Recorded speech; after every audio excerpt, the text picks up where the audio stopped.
Launching an attack without congressional authorization is wrong. Launching a potentially unsuccessful attack without congressional authorization would be an administration-defining failure. And this is a defining week for the Trump presidency. Good afternoon, America. What happens when a president bypasses Congress to strike a foreign power? Without warning, without debate, without even a briefing. You get a constitutional war, not just overseas, but right here on Capitol Hill. And today, we're calling it what it is.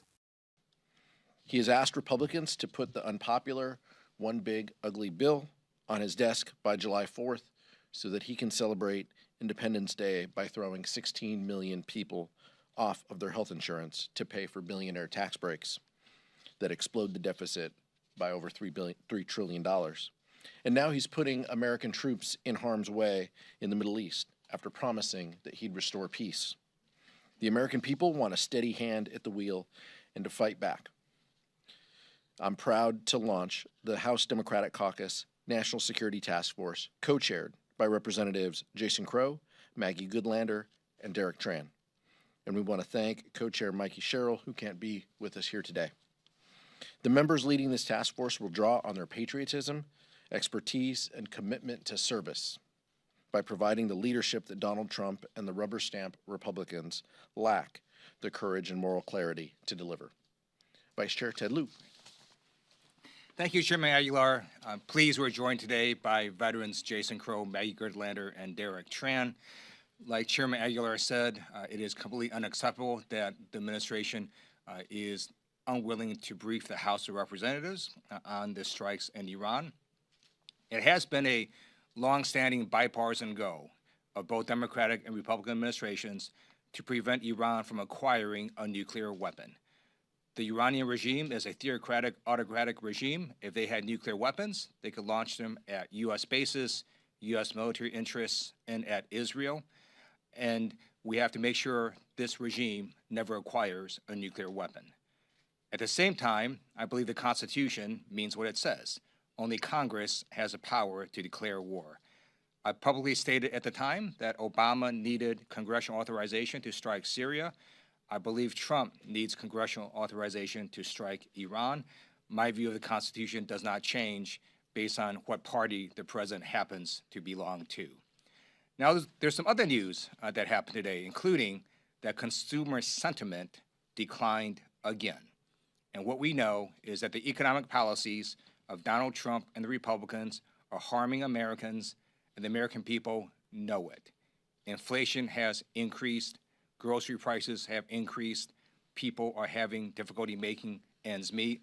And now we have this huge, big, ugly bill that's going to cut health care for millions and millions of Americans in service of tax breaks for billionaires. We asked the Republican Senate and House Republicans to vote no. And with Congress was supposed to receive a classified briefing from the Trump administration. Instead, silence, secrecy, total chaos.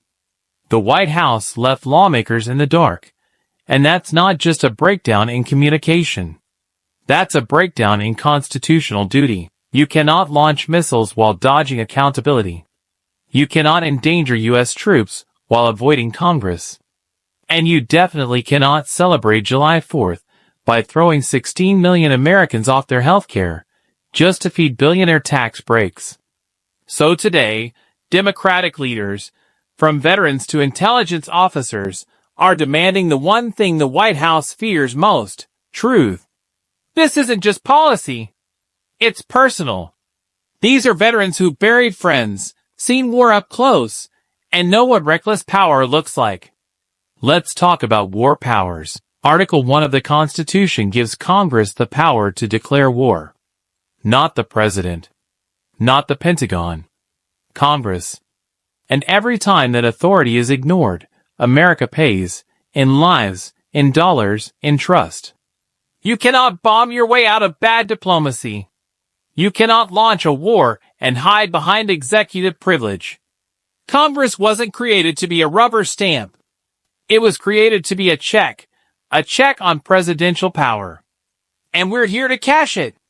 We're not asking Republicans to fight a war. We're asking them to do their jobs.